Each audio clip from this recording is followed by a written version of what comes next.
So there was big red flags popping in my head when I heard that James Wan was not directing Insidious 3. Because the last time that James Wan didn't direct sequels was the Saw franchise and Annabelle, which is sort of a spin-off, but I gotta tell you, Insidious Chapter 3 is really good, and I think that's due to the fact that the director is not James Wan's cinematographer like in Annabelle, but it's his writer that wrote Insidious Chapter 1 and 2.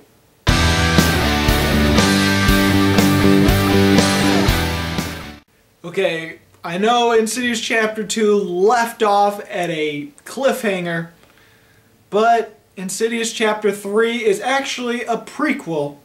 And so now we get a chance to see a little bit of the backstory of possibly the family that might be in Insidious Chapter 4 if they do a Chapter 4, which I hope they do because Insidious Chapter 2 left out a cliffhanger.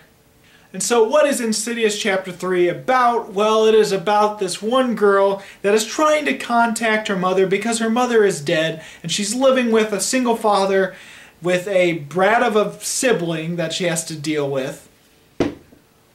But just like the trailer said, when you try to contact someone from the dead, the rest of the dead can hear you as well. I know that's not the exact quote, but that's the gist of it. And so now she has raised the attention of this evil spirit that could be a demon, could be a spirit, who knows, but a spirit that cannot breathe and wants to do really creepy things with her. Now you can say what you want. You can say that Insidious Chapter 3 is not as good as the first one. I agree with you.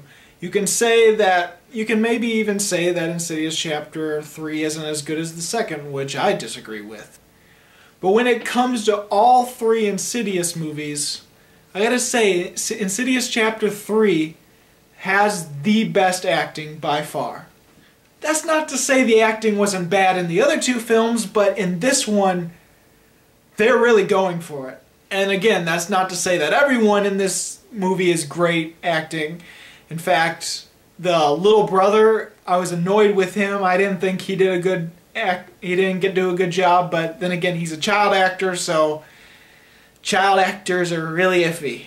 The ones I'm talking about for acting-wise in Insidious Chapter 3 is our main girl, which I believe is Stephanie Scott, if I'm not mistaken. I don't know her too well. I don't think I've seen her in... Actually, let me just check really quickly. No, I just looked it up. She is not in any movie that I have seen, or at least any memorable character that I have seen in a movie. But apparently she might be in the movie It when it comes out. It's in pre-production, so I'm guessing she actually is going to be in it. I don't know who she's going to play, but she's in It when it comes out. But I thought Stephanie Scott did an excellent job in this movie, and she really brought it. She was really good at the emotional stuff. She was very subtle when she needed to be, and she got the crap beaten out of her character, and she was strong. The one that really does amazing, the standout performance by far, is Lin Shaye. And of course you've known her from the other Insidious films. She is Elise, and she is better than anything she's done in those other two movies. She is great, but I think that's mainly because her character finally gets a story arc in this film, and you get more of her backstory, and you see something more. You see a character actually develop and become what she is in Insidious and Insidious Chapter 2.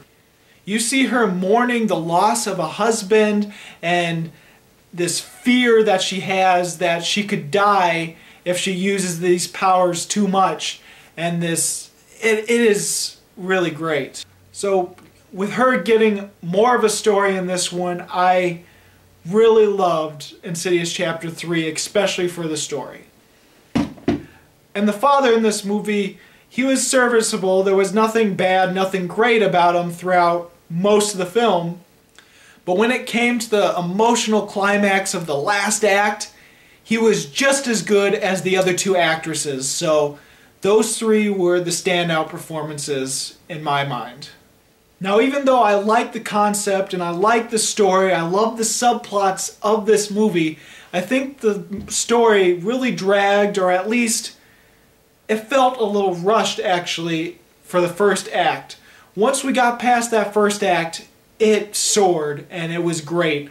That first act was a little rushed, character development was quickly introduced, and there was some great scenes in there, and don't get me wrong, there was some great scenes in that first third of the movie, but the first third of the movie was just sort of, I don't know, it was just something was just like, it's okay, it's nothing great, nothing like I would expect it to be, but then once it gets past that, my God, it soars. The evil spirit in this movie, and I'm saying evil spirit because it's not technically a demon, at least not in my mind. I would not consider this a demon, but because it had a life before. But it was it was creepy. He was nasty. His intentions for the main character was despicable and just freaking gross. It was demented. It was everything you want for an insidious ghost. And I think this ghost will be just as memorable as any of the other ghosts in the other two films. Now, when it comes to the backstory of this evil spirit, you don't get as much as the backstory in Insidious Chapter 2. Because Insidious Chapter 2, that whole thing was part of the plot. The whole backstory and the mystery of finding out who this ghost was the main plot of the entire film. But you get more of a backstory than the evil demon in the first film. So it's a really nice happy medium, and you get just enough backstory to know exactly what its motivations are and some of the twisted past it might have had, but it leaves some speculation for the audience as well, and I really love that. And while there are moments where it feels like this is an Insidious movie and is similar to the other two, it is clear that it's a totally different director, because there's some moments where the director gets to shine and show a little bit of his own technique and his own shots, and it really does feel like he made it his own, but still made it part of the Insidious movies. And I gotta hand him to that, because I was worried that it would be a complete copy and make it too James Wan-y. But at the same time, because of a little bit of the beginning, I feel that I need to give Insidious Chapter 3 roughly the same score as Insidious Chapter 2. And I'm giving Insidious Chapter 3 4 stars.